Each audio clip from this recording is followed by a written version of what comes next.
जय हिंद। आज इस वीडियो के माध्यम से हम लोग बायोलॉजी के चैप्टर नंबर 19 पोषण एवं विटामिन से आगे हम लोग अध्ययन करेंगे। यह बायोलॉजी के आखिरी वीडियो होने वाला है। इसमें जो बाकी बचा हुआ है टॉपिक सब वो इसमें इस वीडियो के माध्यम से कवर हो जाएगा। अगर पिछला वीडियो अभी तक नहीं देखे हैं तो उनका लिंक डिस्क्रिप्शन बॉक्स में मिल जाएगा, वहाँ जाके देख सकते हैं। साथ ही में फिजिक्स हम लोग इस बुक का ऑलरेडी अध्ययन कर चुके हैं। अगर उसका वीडियो देखना चाहते हैं तो उनका भी लिंक डिस्क्रिप्शन बॉक्स में मिल जाएगा, वहाँ जाके देख सकते हैं। तो आइए हम लोग शुरू करते हैं। तो बता दें कि ये बुक जो है ये सभी एग्ज़ामों के लिए मोस्ट इम्पॉर्टेंट बुक हैं। खास करके रेलवे के सभी एग्ज़ामों के लिए ये बुक काफ़ी इम्पोर्टेंट है। तो आप चाहे जो भी एग्ज़ाम का तैयारी कर रहे हैं तो इस बुक को एक बार ज़रूर पूरा पढ़ लें। इसमें फिजिक्स, केमिस्ट्री और बायोलॉजी तीनों दिया हुआ है, तो जिसमें से फिजिक्स हम लोग कवर कर चुके हैं और बायोलॉजी का ये आखिरी वीडियो होगा। आगे से आने वाले वीडियो में आप लोगों को केमिस्ट्री देखने को मिलेगा। तो आइए हम लोग पहले इसको शुरू करते हैं। एक नंबर है, निम्नलिखित में से कौन सा पोषक तत्व दूध में नहीं होता है। दूध में कौन सा पोषक तत्व नहीं पाया जाता है? तो विटामिन सी पोषक तत्व नहीं पाया जाता। वैसे तो दूध में सभी पोषक तत्व पाया जाता है, लेकिन विटामिन सी अनुपस्थित होते हैं। और विटामिन सी और किसमें नहीं पाया जाता है तो बता दें जानकारी के लिए कि विटामिन सी जो हम लोग खाते हैं खाद्य पदार्थ में, यानी कि कार्बोहाइड्रेट जो हम लोग को मुख्य स्रोत होते हैं, जब जो अनाजों में सबसे ज़्यादा कार्बोहाइड्रेट पाया जाता है उसमें विटामिन सी अनुपस्थित होते हैं। आगे उस विटामिन का नाम बताइए जिसकी कमी के कारण अत्यधिक खून बहने लगता है। किस विटामिन के कारण कमी के कारण अत्यधिक खून बहता है? तो विटामिन के क्या कार्य करता है? तो विटामिन के जो है ये खून को रक्त को थक्का जमाने में कार्य करता है। निम्न में से किसकी कमी से रिकेटस बीमारी होती है? तो इनमें किसकी कमी से? तो विटामिन डी के कारण। आगे मछली के लीवर ऑयल में खाली जगह प्रचुर मात्रा में होते हैं, तो क्या पाया जाता है मछली के लीवर ऑयल में? तो ये विटामिन डी पाया जाता है। आगे निम्नलिखित में से कौन सा एक कैल्शियम का समृद्ध स्रोत नहीं है? कौन सा नहीं है? तो यही गाजर जो है ये कैल्शियम का समृद्ध स्रोत नहीं है।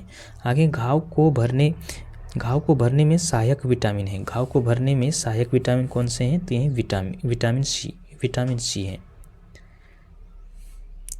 7 नंबर है, विटामिन ए की कमी से कौन सा रोग होता है? विटामिन ए की कमी से कौन सा रोग होता है? तो रतुंधी नामक बीमारी होते हैं। इस बीमारी में क्या होते हैं? शाम होते ही दिखाई देना बंद हो जाते हैं। आगे गाजर में विटामिन ए की उच्च मात्रा मौजूद होते हैं। गाजर खाते तो बच्चे को क्या मदद मिलती है? गाजर में विटामिन ए उच्च मात्रा में मौजूद होती है। गाजर खाने से बच्चे क्या मदद मिलती है? तो यहाँ पर थोड़ा सा चेंज कर सकते हैं। खाने से बच्चे को क्या मदद मिल सकता है? तो इसमें बच्चे की आंखों की रोशनी बेहतर होगी। बच्चों की आंखों की रोशनी क्या होगी? बेहतर। निम्नलिखित में से कौन सी विटामिन रक्त के थक्का बनाने में महत्वपूर्ण भूमिका निभाते हैं? कौन से विटामिन? तो विटामिन बी12 रक्त को थक्का बनाने में कार्य करता है। 10 नंबर है, सामान्य जुकाम के इलाज के लिए किस विटामिन का उपयोग किया जाता है? सामान्य जुकाम के इलाज के लिए विटामिन का उपयोग किया जाता है। किस विटामिन का? विटामिन सी का उपयोग किया जाता है। 11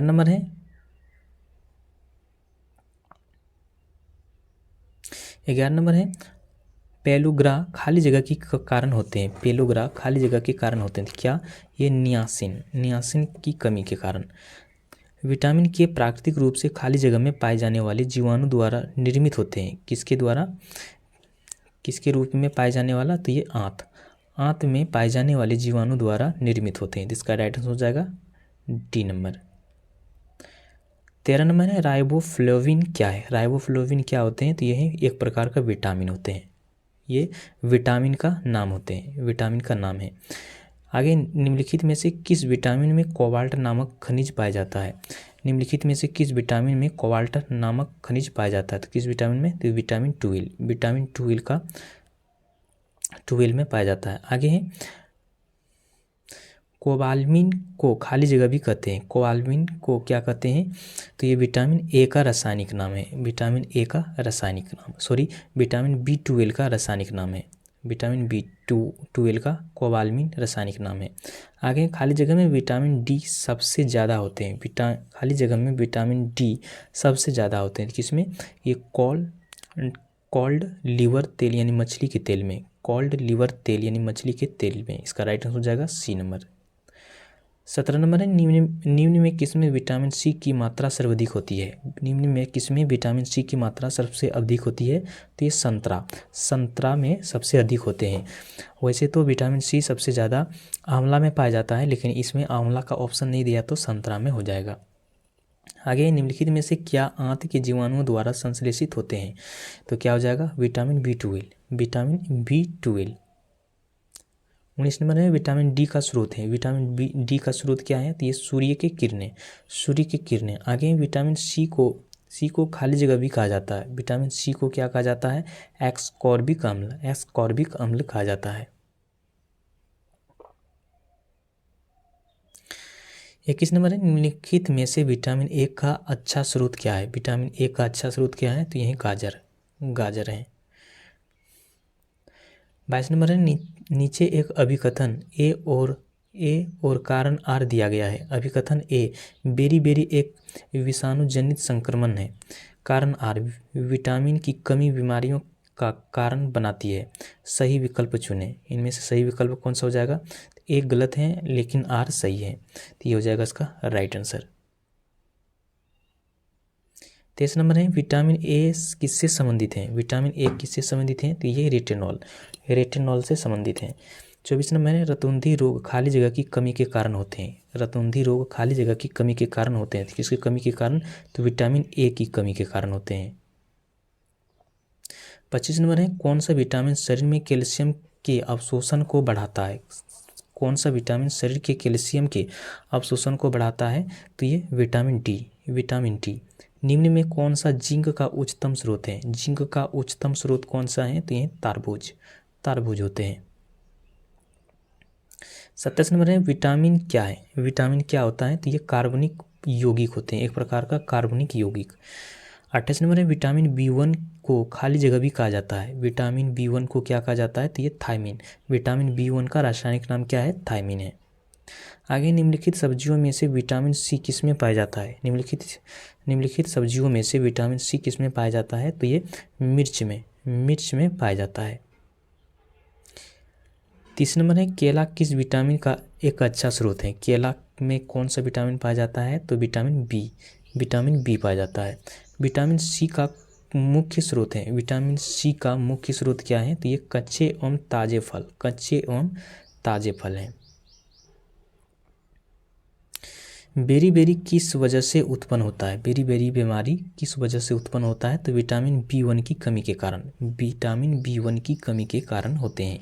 आगे निम्नलिखित में से कौन सी बीमारी ज़्यादातर विटामिन सी की कमी से होते हैं। निम्नलिखित में से कौन से विटामिन ज़्यादातर विटामिन सी की कमी के कारण होते हैं, तो स्कर्वी नामक बीमारी।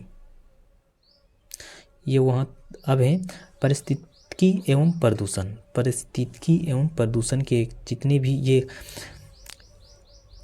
इसमें जितने भी क्वेश्चन हैं, यानी कि बायोलॉजी का ये लास्ट चैप्टर होगा। इसमें जितने भी MCQ क्वेश्चन हैं सभी को हम लोग कवर करने वाले हैं।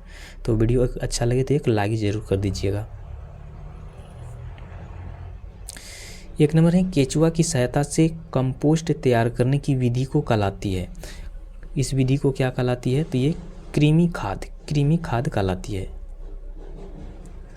2 नंबर है, पहली ने सूखे पत्तों और पौधों के अन्य हिस्सों को जलाने की प्रथा के निम्नलिखित दुष्प्रभाव बताया। तो क्या बताया है इन्होंने, तो इन्होंने बताया है जलाने से मिट्टी का क्षरण होता है।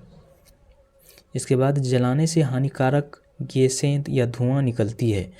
इसके बाद इन्होंने बताया कि कम लागत पर खाद प्राप्त करने के लिए कीमती कच्चा माल खो जाता है। और इन्होंने बताया है अत्यधिक ऊष्मा अनावश्यक रूप से उत्पन्न होता है। तो इसका राइट आंसर हो जाएगा बी नंबर।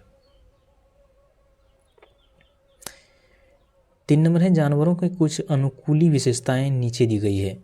इनमें से कौन से ध्रुवीय भालू की अनुकूली विशेषताएं हैं? इनमें से कौन सा है? तो ये है त्वचा के नीचे चर्बी का परत उसमें होता है, और लंबे घुमावदार और नुकीले पंजे होते हैं उनके, और मोटे सफ़ेद फर होते हैं। तो इसका राइट आंसर हो जाएगा डी नंबर।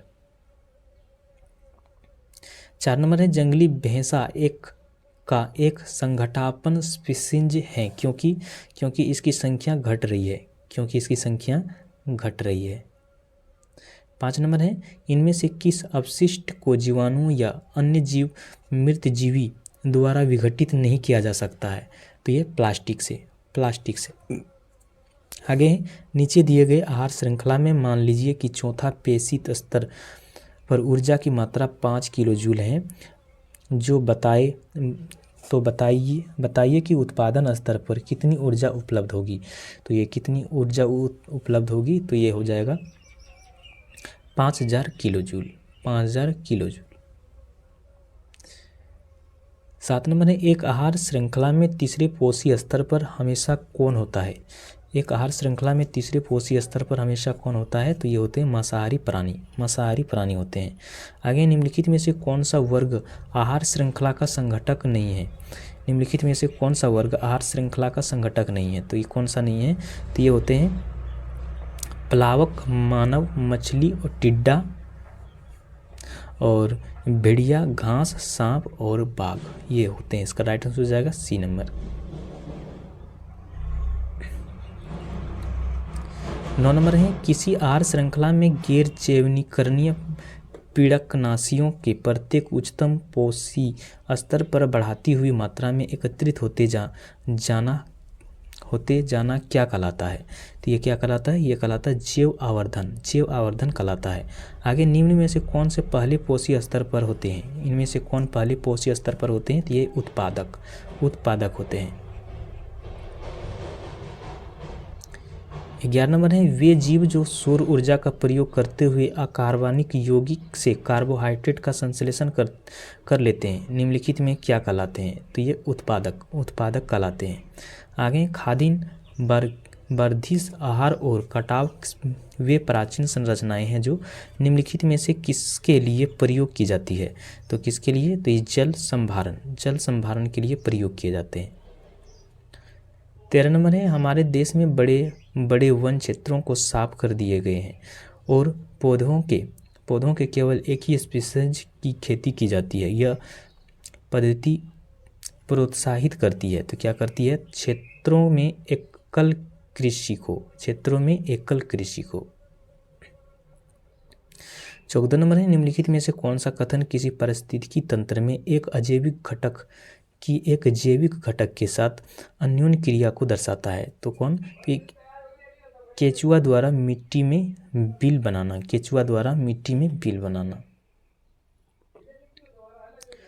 15 नंबर है वे पदार्थ जिन्हें जैविक प्रक्रिया द्वारा तोड़ा यानी विघटित किया जा सकता है क्या कहलाते हैं? तो ये क्या कहलाते हैं? तो ये कहलाते हैं जैव निम्नीकरणीय पदार्थ कहलाते हैं। आगे जेपी संक्षिप्तीकरण को पूरा लिखिए। इनका पूरा फुल फॉर्म क्या हो जाएगा? तो ये हो जाएगा गंगा एक्शन प्लान है। 17 नंबर है निम्नलिखित में से पारिहितैषी क्रियाकलाप चुनिए। इनमें से पारिहितैषी क्रियाकलाप क्या हो जाएगा?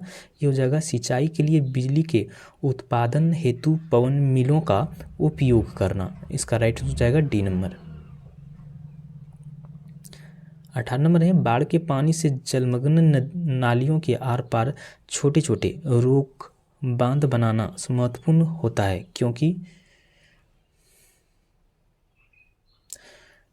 क्योंकि भूजल का पुनर्भरण हो जाता है और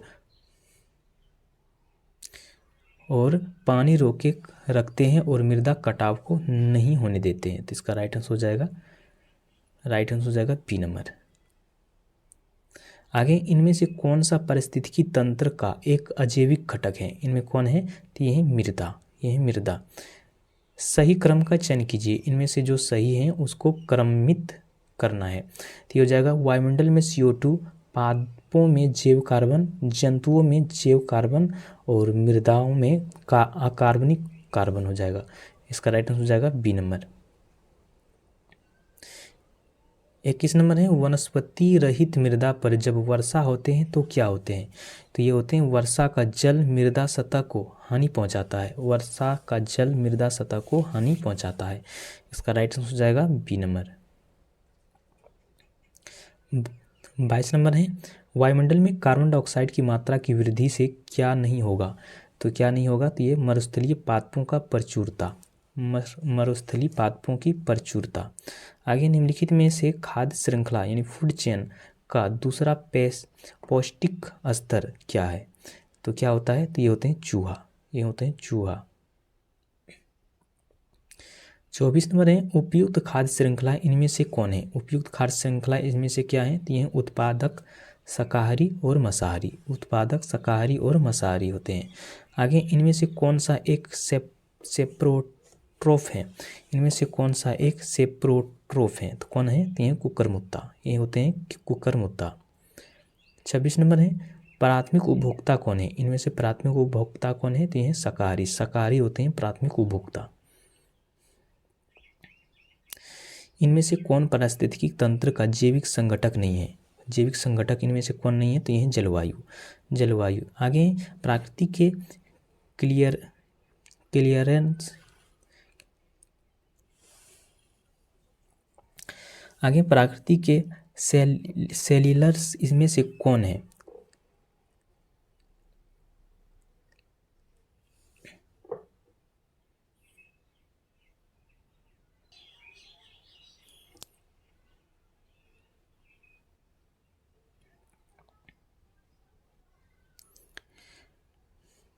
सॉरी, इसमें हो जाएगा प्राकृतिक में सेल्युलर्स इनमें कौन है? तो इसमें से कौन सा हो जाएगा? ये हो जाएगा विघटक, विघटक हो जाएगा। आगे डॉक्टर ध्रुवज्योति घोष किस क्षेत्र से संबंधित है? तो ये किस क्षेत्र से संबंधित थे? तो ये परिस्थितिकी संबंध से, क्षेत्र से। निम्नलिखित में से क्या पारिस्थितिकी तंत्र का एक जैविक घटक नहीं है? इनमें से कौन नहीं है? तो ये मृदा, मृदा है। इकोटन का अर्थ क्या होता है? इकोटन का अर्थ क्या होता है? तो इकोटन का अर्थ होता है वो हैं जहाँ दो बायोमास मिलते हैं, जो दो बायोमास मिलते हैं। 32 नंबर है, पशुओं की प्रजातियां ज़्यादातर खाली जगह के कारण लुप्त प्राय हो रही है। किसके कारण से हो रहे हैं? तो ये आवास विखंडन, आवास विखंडन के कारण। आगे जीवों और पर्यावरण के बीच की अन्योन्य क्रिया के वैज्ञानिक संश्लेषण और अध्ययन को क्या कहा जाता है? तो क्या कहा जाता है? तो ये कहा जाता है पारिस्थितिकी, पारिस्थितिकी कहा जाता है। 34 नंबर है, एक्वेरियम एक ऐसे पात्र हैं जिसमें जीवित मछलियों और जलीय पौधों को रखा जाता है। निम्न में से क्या एक्वेरियम के विषय में सही है? तो क्या है? तो ये वह मनुष्य द्वारा निर्मित पारिस्थितिकी तंत्र है, वह मनुष्य द्वारा निर्मित पारिस्थितिकी तंत्र होते हैं। आगे पौधों के विभिन्न अंग वनस्पतियां और जैविक अवशिष्ट कहलाते हैं। तो ये क्या कहलाते हैं? तो ये कहलाते हैं बायोमास, बायोमास कहलाते हैं। 36 नंबर है, बायोलॉजिकल हॉटस्पॉट की मुख्य विशेषता निम्नलिखित है। तो क्या होते हैं? कुछ प्रजातियों की फिलहाल विलुप्तता की स्थिति, कुछ प्रजातियों की फिलहाल विलुप्तता की स्थिति। इसका राइट आंसर हो जाएगा सी नंबर। आगे है मॉन्ट्रियल सम्मेलन 1987 में कौन सा बड़ा फैसला लिया गया? कौन सा बड़ा फैसला लिया गया था? तो लिया गया था इसमें विकसित देश 2000 तक पूरी तरह से CFC उत्पादन पर प्रतिबंध लगाएंगे। तो इसका राइट हो जाएगा ए नंबर। 38 नंबर है, ओजोन अवक्षय पदार्थों के विसर्जन को घटाने से संबंधित विशेष नियंत्रण रणनीतियों के तहत की गई वैश्विक समझौता को खाली जगह अपनाया गया। तो कहाँ पर? ये मॉन्ट्रियल विज्ञप्ति के द्वारा, मॉन्ट्रियल विज्ञप्ति के द्वारा अपनाया गया। इसका राइट आंसर हो जाएगा बी नंबर। आगे रेड डेटा बुक, जिसे लाल सूची भी कहते हैं, क्या है? ये क्या होते हैं? तो ये संकटग्रस्त पशुओं, पेड़ों इत्यादि का विस्तृत दस्तावेज होते हैं। तो इसका राइट आंसर हो जाएगा डी नंबर। आगे मॉन्ट्रियल संलेख का लक्ष्य है मॉन्ट्रियल संलेख का लक्ष्य क्या होते हैं? तो ये ओजोन अवक्षय तत्वों को कम करना, ओजोन अवक्षय तत्वों को कम करना। इसका राइट हो जाएगा ए नंबर। आगे क्योटो प्रोटोकॉल किस वर्ष में प्रभावी हुआ था? क्योटो प्रोटोकॉल किस वर्ष प्रभावी हुआ था? तो ये 2005 ईस्वी में, 2005 ईस्वी में हुआ था। आगे 2015 के संयुक्त राष्ट्रीय जलवायु परिवर्तन सम्मेलन में बिल गेट्स ने स्वच्छ ऊर्जा क्रांति के तेज लाने के लिए किस वैश्विक पहल की घोषणा की थी? तो किसकी किया था? तो ये मिशन अभिनव का पहल की घोषणा की थी। क्योटो जलवायु परिवर्तन सम्मेलन कब आयोजित किया गया? तो क्या आयोजित किया गया था? दिसंबर 1997 में, दिसंबर 1997 में इसको किया गया था। आगे क्योटो प्रोटोकॉल की पहली प्रतिबद्धता अवधि 2008 में शुरू हुई थी और कब समाप्त हुई? तो ये कब समाप्त हुआ था? तो ये 2012 में शुरू हुआ था, समाप्त हुआ। आगे केंद्र सरकार की नर्सरी स्कूल योजना किससे संबंधित है? तो ये किससे संबंधित है? तो यह युवा मन में पर्यावरण के प्रति जागरूकता पैदा करना, युवा मन में पर्यावरण के प्रति जागरूकता पैदा करना। इसका राइट हो जाएगा ए नंबर। 46 नंबर है पर्यावरण अध्ययन के संदर्भ में CER किसे संदर्भित करता है? तो ये किसे करता है? तो ये सर्टिफाइड इमिशन रिडक्शन का, सर्टिफाइड इमिशन रिडक्शन का करता है। इसका राइट हो जाएगा ए नंबर। आगे WWF रोशनी कम करते हुए या बंद करते हुए हर वर्ष अर्थ आवर आयोजित करता है। तो क्या करता है इसमें? तो अस्थायी विश्व बनाने हेतु वैश्विक समुदाय को प्रोत्साहित करने के लिए। तो इसका राइट हो जाएगा बी नंबर। आगे विश्व वेटलैंड दिन हर साल खाली जगह फरवरी को मनाया जाता है। विश्व वेटलैंड दिन हर साल खाली जगह फरवरी को मनाया जाता है। तो कब मनाया जाता है? तो ये 2 फरवरी को। आगे भारतीय का पर्यावरण यानी संरक्षण अधिनियम किस वर्ष पारित किया गया था? तो ये कब किया गया था? तो 1986 को किया गया था। आगे इनमें से कौन सिंगापुर में आयोजित वार्षिक राष्ट्रीय व्यापी पर्यावरण के प्रति जागरूकता तथा प्रत्यक्ष कार्यवाही को प्रोत्साहित करने वाला अभियान है? तो कौन सा है? तो इको एक्शन दिवस है। आगे अप्रैल 2016 में राष्ट्रीय हरित अधिकरण ने खाली जगह को बचाने के लिए अरुणाचल प्रदेश में प्रस्तावित जल विद्युत परियोजना के लिए दी गई पर्यावरण मंजूरी को निलंबित कर दिया। तो ये किसने किया था? ये तो ये गायल या मिथुन ने। इसका राइट हो जाएगा ये हो जाएगा काली गर्दन वाले सारस को बचाने के लिए, काली गर्दन वाले सारस को बचाने के लिए जल विद्युत परियोजना की दी गई पर्यावरण मंजूरी को निलंबित कर दिया है। आगे विश्व जलवायु सम्मेलन COP21 2015 के नाम से लोकप्रिय है, खाली जगह में आयोजित किया गया था। तो कहाँ पर? तो ये पेरिस में किया गया था। आगे कार्बन क्रेडिट से आप क्या समझते हैं? कार्बन क्रेडिट से आप क्या समझते हैं? तो यह अनुमति दिए गए कार्बन उत्सर्जन और वास्तव में कार्बन उत्सर्जित किए गए के आधार पर संस्था को सम्मानित किया गया क्रेडिट होता है। इसका कारोबार भी किया जा सकता है। तो इसका राइट हो जाएगा बी नंबर। 54 नंबर है 2015 में संयुक्त राष्ट्र जलवायु परिवर्तन सम्मेलन कहाँ आयोजित किया गया था? तो ये कहाँ पर आयोजित किया गया था? तो ये पेरिस में। आगे IPCC का पूरा रूप है, IPCC का पूरा रूप क्या है? तो inter governmental panel on climate change, inter governmental panel on climate change. इसका राइट हो जाएगा बी नंबर।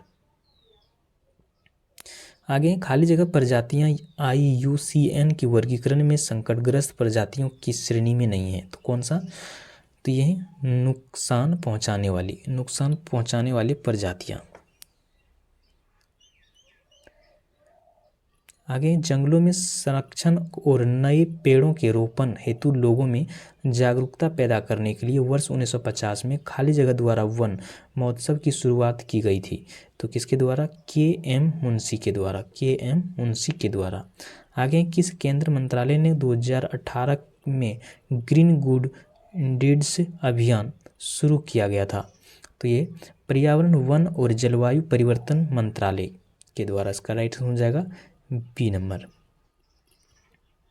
आगे एनजीटी का पूरा नाम क्या है? एनजीटी का पूरा नाम क्या है? तो ये है national green tribunal, national green tribunal. इसका राइट हो जाएगा डी नंबर। आगे नेशनल ग्रीन ट्रिब्यूनल एक खाली जगह है, तो क्या है? Fast track court, fast track court. इसका राइट हो जाएगा ए नंबर।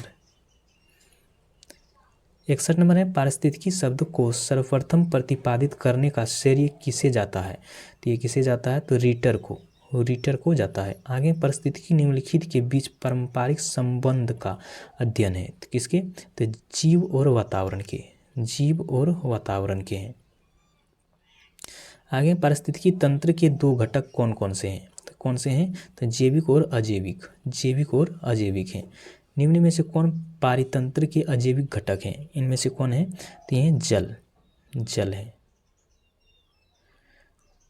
आगे किसी परिस्थितिकी तंत्र में ऊर्जा का प्रवाह के बारे में कौन सा श्रृंखला सही है? इनमें से कौन सा श्रृंखला सही है? तो ये उत्पादक से उपभोक्ता, उपभोक्ता से फिर अवघटक हो जाएगा। इसका राइट हो जाएगा सी नंबर। आगे हैं जब हम बकरी का मांस खाते हैं तब हम क्या करते हैं? द्वितीयक उपभोक्ता होते हैं। पारिस्थितिकी तंत्र में तत्वों के चक्रण को क्या कहते हैं? तत्वों के चक्रण को जैव भूरासायनिक चक्र कहा जाता है, जैव भूरासायनिक चक्र। आगे खाद्य श्रृंखला से अभिप्राय है इनमें से किसके द्वारा ऊर्जा अंतरण होता है? तो किसके द्वारा? तो ये एक जीव से दूसरे जीव के। आगे निम्नलिखित में से कौन सा सबसे अधिक स्थिर पारितंत्र है? निम्नलिखित में से कौन सा सबसे अधिक स्थिर पारितंत्र है? तो कौन है? तो ये महासागर हैं। आगे राष्ट्रीय जल मिशन जलवायु परिवर्तन पर राष्ट्रीय कार्य योजना के तहत गठित किया गया है और इनमें माननीय प्रधानमंत्री द्वारा किस साल शुरू किया गया? तो ये 2008 में। 71 नंबर है पारिस्थितिकी तंत्र में विभिन्न पोषी स्तरों के माध्यम से ऊर्जा प्रवाह प्रत्येक उच्चतर पोषी स्तर के साथ कम होता जाता है। तो इसका राइट हो जाएगा बी नंबर। आगे निम्नलिखित में आहार श्रृंखला के अनुसार व्यवस्थित कीजिए। आहार श्रृंखला के अनुसार तो इसका क्या हो जाएगा? ये हो जाएगा, तो पहले हो जाएगा धान, टिड्डा, सांप, गरुड़। इसके बाद हो जाएगा पहले हो जाएगा इसका धान, टिड्डा, मेढक, सांप। इसके बाद हो जाएगा गरुड़। इसका राइट आंसर हो जाएगा बी नंबर।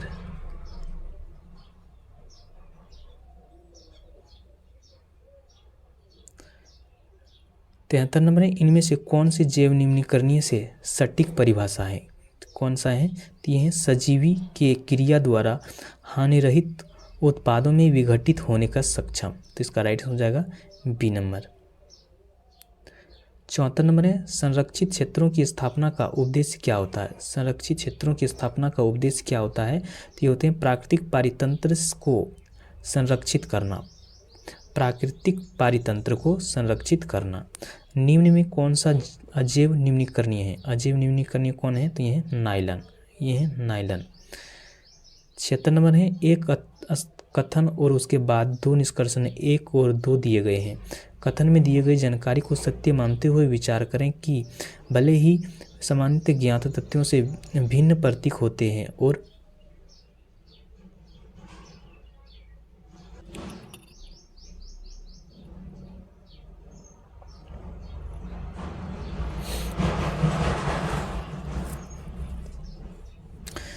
76 नंबर है, एक कथन और उसके बाद 2 निष्कर्षण 1 और 2 दिए गए हैं। कथन में दिए गए जानकारी को सत्य मानते हुए विचार करें, भले ही वे सामान्यतः ज्ञात तत्वों से भिन्न प्रतीत होते हैं, और बताएं कि कौन से निष्कर्ष तार्किक रूप से कथन में दी गई जानकारी का निसंदेह पालन करते हैं। कथन, समुद्री जीवन पर हुए हाल की ही एक अध्ययन के निष्कर्षों में कहा गया है कि जल निकायों के निपटाने किए गए प्लास्टिक और अन्य अजैव निम्नीकरणीय अवशिष्ट पदार्थ समुद्री जीवों को हानि पहुंचाने वाले प्रमुख कारकों में से एक है। तो निष्कर्षण है, अजैव निम्नीकरणीय सामग्री का जल निकायों में निपटान नहीं करना चाहिए। आगे दूसरा नंबर है, समुद्री जीव को बेहतर ढंग से समझने के लिए समुद्री जीवों पर और अधिक शोध किया जा रहे हैं। तो इसका राइट कौन सा हो जाएगा? ये हो जाएगा केवल निष्कर्ष 1 पालन करता है। इसका राइट आंसर हो जाएगा बी नंबर। 77 नंबर है, रसोई में उत्पन्न होने वाले अजैव निम्नीकरणीय पदार्थ की पहचान कीजिए। तो क्या हो जाएगा इसका? ये हो जाएगा दूध की थैली। आगे मोटे मांसाहारी या द्वितीयक उपभोक्ता खाली जगह स्तर पर आते हैं। तो किस पे? तीसरे पोषी स्तर पर। तो ये बायोलॉजी का क्वेश्चन यहाँ पर पूरा समाप्त होता है। बायोलॉजी यानी कि पूरा समाप्त होता है। तो नेक्स्ट वीडियो में हम बायोलॉजी समाप्त होने के बाद अब नेक्स्ट वीडियो में हम लोग केमिस्ट्री को अध्ययन करेंगे। तो चैनल के साथ बने रहिएगा। तो आज का वीडियो कैसा लगा मैं कमेंट में ज़रूर बताइएगा। तो मिलते हैं नेक्स्ट वीडियो में, तब तक जय हिंद।